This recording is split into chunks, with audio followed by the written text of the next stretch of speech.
The rain at Fort Reynolds did not wash the grime away. It merely turned the Georgia red clay into a slick, treacherous paste that coated boots and weighed down spirits. Staff Sergeant Marcus Cole stood beneath the overhang of the range tower, his dark skin blending with the shadows of the overcast afternoon, his eyes scanning the live fire field with the precision of a hawk. He was a man carved from discipline, his uniform immaculate despite the humidity, every crease sharp enough to cut, a stark contrast to the sloppy exhaustion of the recruits mud-crawling through the course below. The air was thick with the smell of cordite and wet pine, a sensory overload that usually signaled order and readiness. But today, something felt fundamentally off in the rhythm of the machine gun fire echoing from the suppression pits. Captain Vance, a man whose ambition far outweighed his tactical competence, stood beside the range control console, barking orders into the radio with a performative aggression that set Cole's teeth on edge. Vance was pushing the recruits too hard, ignoring the safety protocols regarding fatigue and visibility, driven by a need to impress a visiting general rather than train capable soldiers. Cole had already warned him twice that the trajectory of the support fire was drifting dangerously close to Lane 4, where a young, stumbling recruit named Miller was lagging behind. Vance had dismissed the concern with a sneer, citing the need for stress inoculation, his finger hovering over the button that controlled the pop-up targets, his eyes devoid of any real concern for the flesh and blood down in the mud. Suddenly, the rhythm broke. A heavy machine gun on the left flank suffered a runaway malfunction, spitting rounds erratically, the barrel sweeping wider than the safety limit allowed. In the chaos of the deafening noise, Cole saw it before anyone else. The rounds were chewing up the earth inches from where Private Miller had collapsed, frozen in panic, his helmet askew. The safety officer in the pit was screaming, but the roar of the weapon drowned him out, and the rounds were walking steadily toward the boy's head. Cole didn't think. He didn't calculate the political cost or the chain of command. He moved with the explosive speed of a linebacker, vaulting over the safety railing of the tower, his boots hitting the mud with a heavy thud as he sprinted toward the kill zone. "Cease fire! Cease fire!" Cole bellowed, his voice a baritone thunderclap that cut through the cacophony. But the malfunctioning weapon chugged on, and Vance, paralyzed by indecision or malice, failed to hit the master kill switch on the range. Cole tackled Miller just as the dirt erupted where the boy's chest had been a split second prior, the force of the impact driving the air from both their lungs. They rolled into a defilade, the mud cold and suffocating, as tracers zipped overhead like angry hornets, the heat of their passing palpable against Cole's neck. He covered the boy's body with his own, a human shield against the incompetence of his superiors, feeling the tremor of terror vibrating through the recruit's frame. When the gun finally jammed and silence crashed back down onto the range, it was heavy and suffocating, broken only by Miller's ragged sobbing. Cole stood up slowly, covered in red mud, his eyes locking onto the tower where Vance stared down, pale and furious, not at the near tragedy, but at the insubordination of the rescue. The sergeant pulled Miller to his feet, checking him for wounds with rough, efficient hands, ignoring the stinging laceration on his own cheek from a stone fragment. The recruits watched in stunned silence, witnessing the only man who had ever treated them with genuine dignity, now standing in the crosshairs of an officer who viewed them as statistics. Vance descended the tower steps, his face a mask of flushed indignation, flanked by two lieutenants who looked like they wanted to be anywhere else. He accused Cole of abandoning his post and endangering the exercise, spinning a narrative of chaos where Cole had created panic rather than prevented death. The gaslighting began immediately, right there in the mud, with Vance screaming inches from Cole's face, spit flying, demanding to know who gave him the authority to stop the simulation. Cole stood at attention, his posture unbroken, his gaze fixed on the horizon, answering with the robotic precision of a soldier who knows the regulations better than the man shouting at him. "Safety serves as the primary directive in all live-fire scenarios, sir," Cole stated, his voice calm, which only infuriated Vance more. The captain signaled for the military police, escalating the situation with a vindictiveness that shocked the platoon. He wasn't just reprimanding a subordinate, he was initiating a public execution of a career, stripping Cole of his weapon right there in front of the men he led. The betrayal was sharp and immediate, a physical blow that hurt more than the shrapnel graze on his face, as he saw the hesitation in the other NCOs, good men who looked away, fearful for their own pensions, leaving Cole isolated in his integrity. As the MPs cuffed him, a humiliation reserved for criminals, not decorated veterans, Cole caught the eye of Private Miller.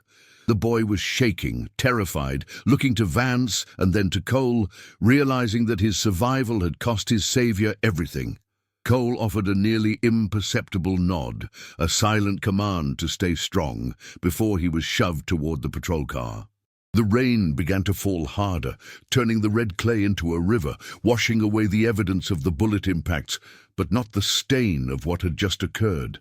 Inside the holding cell, hours later, Cole sat on a cold metal bench, the adrenaline fading into a dull, throbbing ache in his bones. He was denied medical attention for the cut on his cheek, a petty cruelty that told him exactly how this was going to play out. He knew the system. He knew that a black sergeant challenging a white captain with political connections was a battle fought on a slanted field. But as he sat there in the darkness, listening to the hum of the ventilation, he didn't feel despair. He felt the cold, hard crystallization of resolve, the kind that had carried him through deployments in the sandbox, a quiet fury that burned cleaner than rage. He was left there for 2 days, isolated, while Vance and his cronies scrubbed the reports and coerced statements from the terrified recruits. They were building a coffin for his career, nail by nail, rewriting the timeline to make Cole appear unstable, reckless, a danger to the unit. When he was finally released to his quarters, pending the investigation, he walked through the base he had served for 15 years, feeling like a ghost. The eyes that met his were averted, the salutes were hesitant or absent. The base had already turned its back on him, deciding that survival meant siding with power, not truth. The physical pain was manageable, but the professional amputation was agonizing. He was barred from his platoon, banned from the training grounds, stripped of his purpose. Yet, in the silence of his on-base housing, Cole began to document everything. He wrote down times, coordinates, ammunition counts, and weather conditions from memory, his mind a steel trap that Vance had severely underestimated. He wasn't preparing a defense for a court-martial he knew he would lose. He was preparing a dossier for a war he intended to win, long after they thought he was dead and buried. The chapter closed not with a bang, but with the sound of a heavy door slamming shut on his military life. Cole stood before his mirror, shaving off the stubble of his confinement, looking at the man reflected back. They had tried to crush him, to humiliate him into submission, but they had made a fatal error. They had assumed that without his rank, he was nothing. They were about to learn that the rank didn't make the man made the rank, and Marcus Cole was far more dangerous as a civilian with a mission than he ever was as a sergeant with orders. The court-martial was a piece of theater so rigidly choreographed it would have been impressive if it weren't destroying a man's life.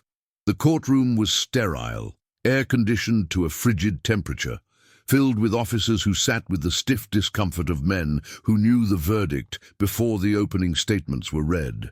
Cole sat at the defense table, his dress blues immaculate, his ribbon rack a testament to a decade and a half of excellence. Yet he was treated like a contagion.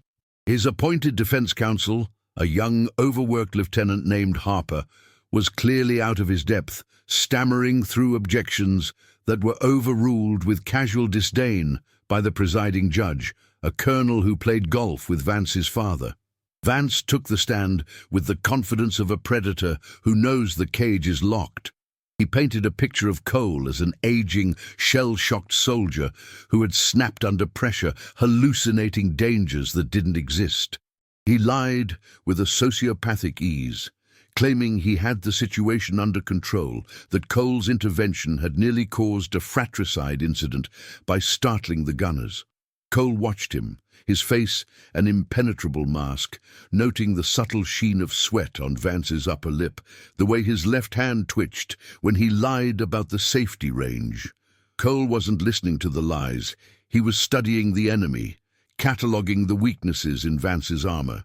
The most painful blow came when Private Miller was called to the stand. The boy looked smaller than he had in the mud, his uniform ill-fitting, his eyes red-rimmed and terrified.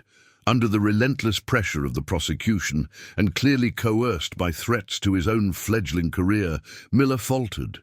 He didn't lie outright, but he omitted the crucial truth. He didn't say Vance ignored the warnings. He didn't say the rounds were inches away. He simply mumbled, "I don't know, sir, it happened so fast," effectively neutralizing Cole's justification. Cole looked at the boy, not with anger, but with a profound, sorrowful pity. He understood the crushing weight of the machine against a single, fragile cog. The verdict was a foregone conclusion, guilty of insubordination, conduct unbecoming and reckless endangerment. The sentence was a bad conduct discharge, a reduction in rank to private, and forfeiture of all pay and allowances. It was a sentence designed to destitute him, to strip him of his pension, his health care, and his dignity. As the gavel banged down, echoing like a gunshot in the silent room, Cole stood up, saluted the flag, not the officers, and walked out. He didn't look back at Vance, whose smirk was now openly displayed. He walked out into the blinding Georgia sun, a civilian in all but paperwork, carrying his belongings in a single duffel bag. The transition to civilian life was brutal and abrupt. Without the structure of the military, days bled into nights, and the silence of his small off-base apartment was deafening. He found work in a logistics warehouse in the nearby town, a job far beneath his skill set, moving crates with mindless repetition. The local town was symbiotic with the base. Everyone knew everyone, and the rumors had spread. He was the crazy sergeant who lost it, the pariah. Former comrades would cross the street to avoid him, or worse, offer drunken, condescending pity at the local bars, which Cole avoided religiously. However, the isolation gave him clarity. While the base moved on, erasing his name from the roster, Cole began his counter-offensive. He wasn't drinking his sorrows away. He was attending city council meetings, sitting quietly in the back. He was frequenting the diners where the civilian contractors ate, listening to their complaints about kickbacks and altered invoices. He realized that Vance's incompetence on the range was just a symptom of a deeper rot. A man who cuts corners on safety to impress a general is a man who cuts corners on contracts to line his pockets. Cole began to map the network. He noticed that the supply trucks for the base's renovation project were being routed through a shell company owned by Vance's brother-in-law. He saw the discrepancies in the fuel logs that the local drivers gossiped about over coffee. He approached this new mission with the same discipline he applied to cleaning his rifle. He woke up at 0500 every day, worked his shift, and then spent his nights analyzing public records, cross-referencing names, dates, and amounts. He was building an intelligence dossier, not as a soldier, but as a citizen armed with the Freedom of Information Act and an intimate knowledge of military logistics. The conflict was internal as much as external. There were nights when the bitterness threatened to consume him, when he looked at his discharge papers and felt the urge to drive onto the base and confront Vance physically. He had to wrestle with his own ego, his identity as a warrior which had been stripped away. He had to remind himself that violence would only prove them right. His weapon now was patience. He watched from the shadows as Vance was promoted to major, a reward for his decisive leadership. The injustice burned like acid, but Cole bottled it, letting the pressure build into focused energy. He reached out to a contact from his past, a retired JAG officer named Eleanor, who now practiced civilian law with a focus on whistleblower protection. She was skeptical at first, wary of a disgraced soldier with a grudge. But when Cole laid out his initial findings, the pattern of fuel theft, the substandard construction materials being used in the new barracks, her skepticism turned to alarm. They met in quiet libraries and park benches, far from the prying eyes of the base, strategizing not just a lawsuit, but a takedown. Cole wasn't looking for a settlement, he was looking for a cleansing. The tension ratcheted up when Cole realized he was being followed. A black sedan with tinted windows parked down the street from his apartment. Strange clicks on his phone line. Vance wasn't just corrupt. He was paranoid, and he hadn't forgotten the look in Cole's eyes that day in the mud. This confirmation of danger didn't scare Cole. It validated him. It meant he was getting close, that his invisible pressure was being felt. He tightened his security, sleeping in shifts, turning his apartment into a fortress of solitude and surveillance. One rainy evening, Private Miller knocked on his door. The boy was AWOL, a mess of tears and alcohol, consumed by guilt. He confessed that the unit was falling apart under Vance's command, that morale was non-existent, and that accidents were being covered up weekly. Miller wanted to turn himself in, to end his pain. Cole didn't turn him away. He brought him in, gave him black coffee, and spoke to him not with anger but with the firm, guiding voice of the sergeant he still was at heart. He told Miller, "You don't run, you stand, and when the time comes, you tell the truth. That is how you fix this." Miller left that night, returning to base with a newfound resolve implanted by Cole. Cole watched him go, knowing that he had just placed a sleeper agent inside the enemy camp. The board was set. The pieces were moving. The conflict of paths, the easy road of corruption versus the hard road of integrity, was about to collide violently. Cole turned off the porch light, disappearing into the dark, ready to pull the first thread that would unravel the entire tapestry of lies. The breaking point didn't come with an explosion, but with a piece of paper. It was a cooler Tuesday morning, when the base awoke to a subtle, creeping panic. The Inspector General's office from Washington, D.C., had arrived unannounced, bypassing the usual courtesy calls to the base command. They didn't go to the reception hall. They went straight to the fuel depot and the contracting office, armed with specific file numbers and transaction dates.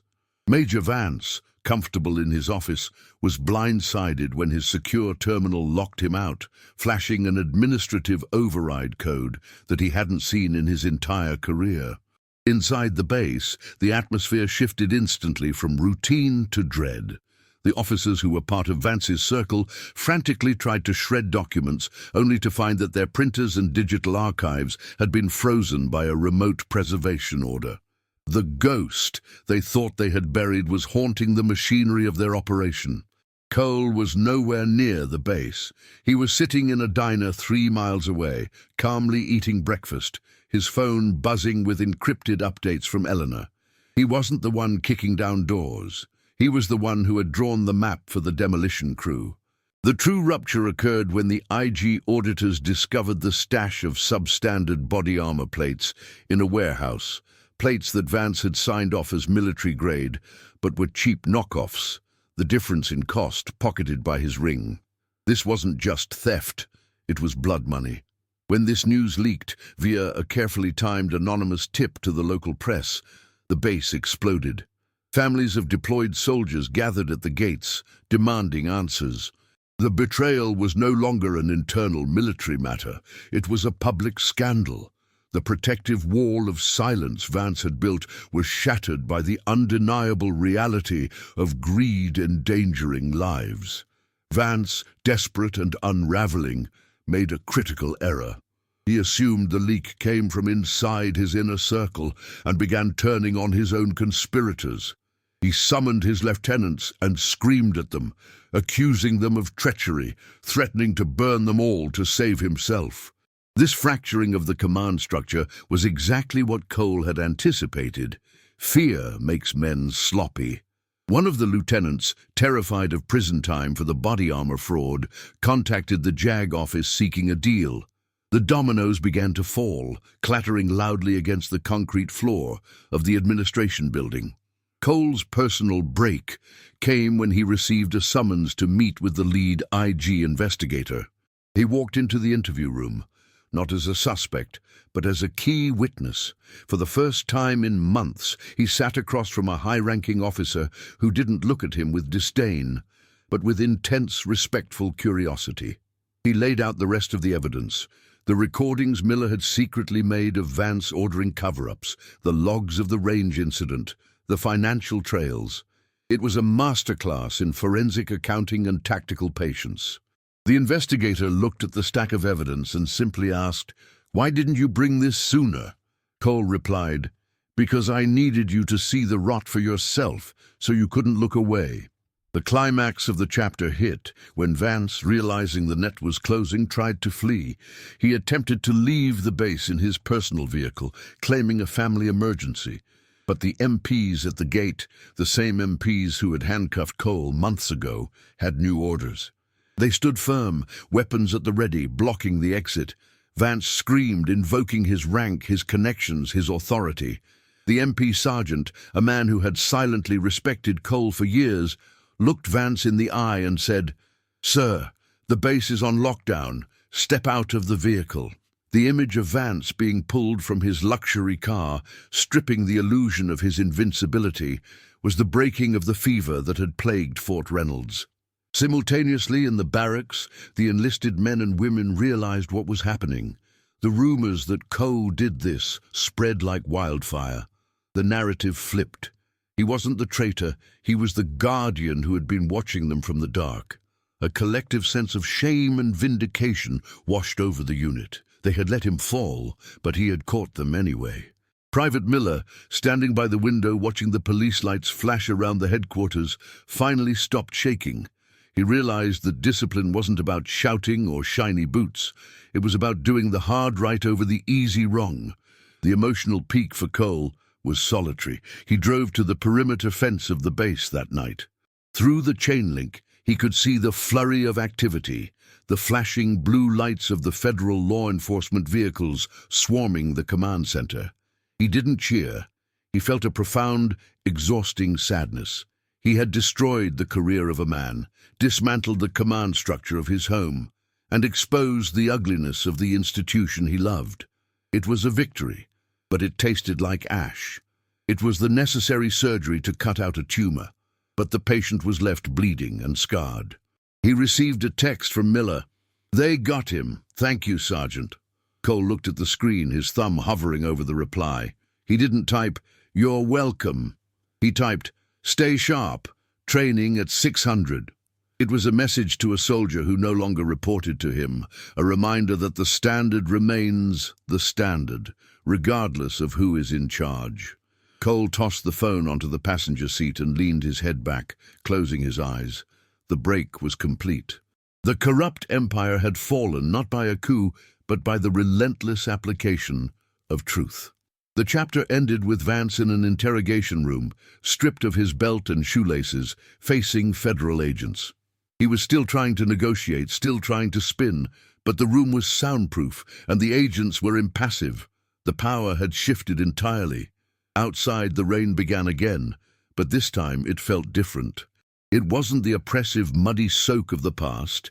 It was a torrential, cleansing downpour, washing the red clay off the concrete, preparing the ground for whatever would come next. The aftermath of the purge was a slow, grinding reality that felt less like a victory lap and more like a hangover. Fort Reynolds was effectively decapitated. With Vance and 6 other officers removed, an interim command was flown in from the Pentagon to stabilize the situation. The base was under a microscope. Every requisition form, every training schedule, every disciplinary report was scrutinized by auditors who roamed the halls like sharks. For the soldiers, life became a rigid hell of inspections and interviews. The freedom of corruption was gone, replaced by the suffocating weight of bureaucratic correction. For Cole, the consequences were complex. He was technically vindicated, but he was still a civilian with a bad conduct discharge on his record. The legal process to overturn his court-martial was slow and bureaucratic. He was a hero in the whispers of the enlisted men, but a radioactive element to the officer corps. No one knew quite what to do with the man who had burned the house down to kill the rats. He lost his job at the warehouse. The manager didn't want the drama associated with a federal whistleblower. He was unemployed, vindicated and alone, sitting in his apartment surrounded by boxes of evidence he no longer needed. The psychological toll began to manifest. Cole found himself waking up at night, reaching for a rifle that wasn't there. The adrenaline that had sustained his crusade had evaporated, leaving behind a hollow depression. He had spent months defined by his enemy. Without Vance, Cole had to face the void of his own future. He visited the VA hospital not for his body, but to sit in the waiting room and listen to other veterans, trying to reconnect with a community he felt exiled from. He realized that justice didn't fix the broken parts of his soul. It only balanced the ledger. Inside the base, the culture war was intense. The Vance loyalists, those who had benefited from the lax standards, clashed with the soldiers who wanted to restore honor to the unit. Private Miller became the unlikely moral compass of the platoon. He was ostracized by some as a snitch, but protected by others who saw him as Cole's proxy. Miller took the abuse stoically, channeling Cole's stoicism. He began to lead by example, cleaning his weapon perfectly, helping others with their gear, quietly enforcing the standards that Cole had been persecuted for. The spirit of the sergeant was alive in the barracks, even if the man was absent. The investigation revealed the depth of the betrayal. It wasn't just money. The substandard equipment had directly contributed to injuries in previous training cycles that had been written off as user error. Families of injured soldiers began to reach out to Cole, treating him like a savior, asking for help, for answers. Cole, overwhelmed, met with them, listening to their stories. These meetings were grueling, emotional marathons, where he had to explain how the system had failed their sons and daughters. He bore the weight of their grief, adding it to his own, feeling the burden of being the only one who had cared enough to stop it. Eleanor, the lawyer, brought news. The Army Board for Correction of Military Records was reviewing his case faster than anticipated due to the high profile of the scandal. There was talk of upgrading his discharge, perhaps even reinstatement. Cole stared at the paperwork she placed on his table. Reinstatement. The word hung in the air. Did he want to go back to the uniform that had strangled him?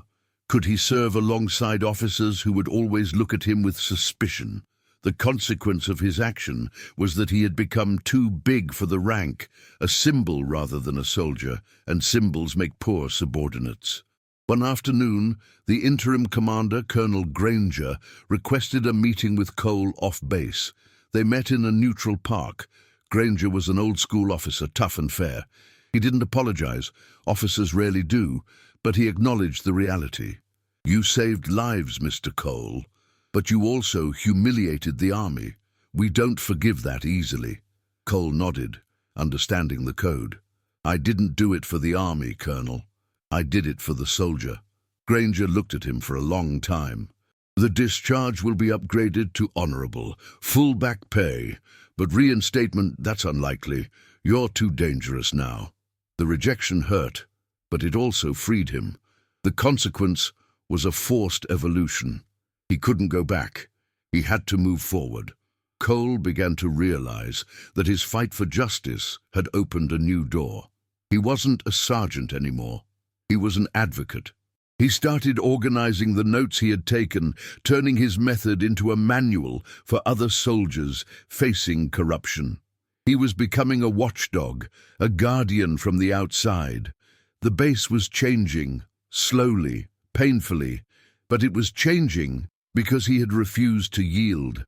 Miller was promoted to corporal. It was a small, significant victory. At the promotion ceremony, Miller stood tall, the stripes pinned to his chest. In his speech, he didn't thank the interim colonel or his parents. He said, I accept this rank with the promise to never leave a comrade behind and to never let a standard fall." Everyone in the formation knew who he was really quoting. It was a phantom salute to Cole. The chapter closed with Cole packing up his apartment. The town felt too small now, the memories too fresh. He had received his back pay, a significant sum, and the restoration of his benefits. He wasn't destitute, but he was adrift. He loaded his truck, the rain finally gone, replaced by a crisp, cool autumn breeze. The consequences of his war were that he had won his honor, but lost his home. He started the engine, looking one last time in the direction of the base gates he could no longer enter. He had turned the base against itself to save it, and in doing so, he had exiled himself for good. The final chapter opened 6 months later, not in Georgia, but in Washington, D.C., on the steps of a federal courthouse. The air was cold and biting, the sky a brilliant, indifferent blue. Marcus Cole stood in a wool coat, looking older, the grey in his beard more pronounced. He wasn't there as a defendant, nor as a soldier. He was there to watch the final act of the tragedy he had penned. The trial of former Major Vance and his co-conspirators had concluded. The jury had deliberated for less than 4 hours. Inside the courtroom, the atmosphere was heavy with the solemnity of judgment. Vance stood to receive his sentence. He was a diminished figure, his suit hanging loosely on a frame that had shrunk from stress and fear. The arrogance was gone, replaced by a hollow disbelief. The judge, a stern woman with no patience for betrayal of public trust, delivered the sentence: 20 years in federal prison, dishonorable discharge, and total restitution. It was a death sentence for Vance's life as he knew it. As the bailiffs moved to cuff him, Vance scanned the gallery, his eyes frantically searching until they landed on Cole in the back row. There was no smirk this time, no anger, just a terrifying recognition. Vance looked at Cole and saw the man he had tried to bury, standing there as the architect of his demise. Cole didn't smile, he didn't nod. He simply held Vance's gaze, his face a mask of stone. It wasn't triumph, it was the grim satisfaction of a debt paid in full. The discipline as a weapon philosophy had proven superior to the chaos of corruption. As Vance was led away, the clinking of the chains echoed the finality of the moment. Cole walked out of the courthouse and down the marble steps. Private, now corporal, Miller was waiting for him at the bottom. Miller had taken leave to be there. The two men stood facing each other. The dynamic shifted. They were no longer sergeant and recruit. They were survivors of the same shipwreck. Miller looked strong, confident, the fear that had once defined him replaced by a quiet capability. "It's done, Marcus," Miller said, using his first name for the first time. It was a breach of protocol that felt entirely appropriate. "It's done," Cole agreed, his voice raspy. "How is the platoon?" Miller smiled faintly. "Hard, but fair. We have a new CO. He asks a lot of questions. He reads the safety briefs. We're getting there." Cole nodded. "That's all you can ask for. Keep them safe, Miller." "I will," Miller promised. He hesitated, then reached into his pocket and pulled out a small velvet box. "The guys, we pooled together, since you didn't get a retirement ceremony." Cole opened the box. Inside was a custom-made challenge coin, heavy and gold. On one side, the unit insignia. On the other, the inscription, "The standard you walk past is the standard you accept." It wasn't an official medal.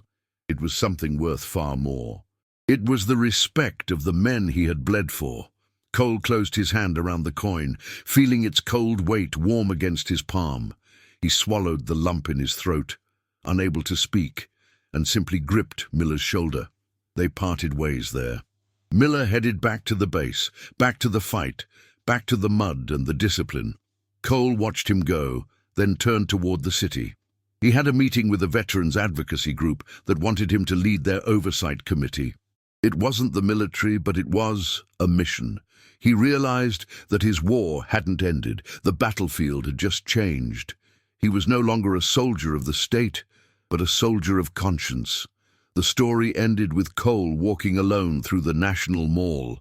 He stopped at the Vietnam Veterans Memorial, running his hand along the black granite, looking at his reflection superimposed over the names of the fallen. He wasn't a victim. He wasn't a martyr. He was a man who had been crushed and reassembled into something stronger, something unbreakable. He adjusted his coat, took a deep breath of the cold air, and walked purposefully toward his new life. The base was behind him, but the discipline was within him, and for Marcus Cole, that was enough to face whatever came next.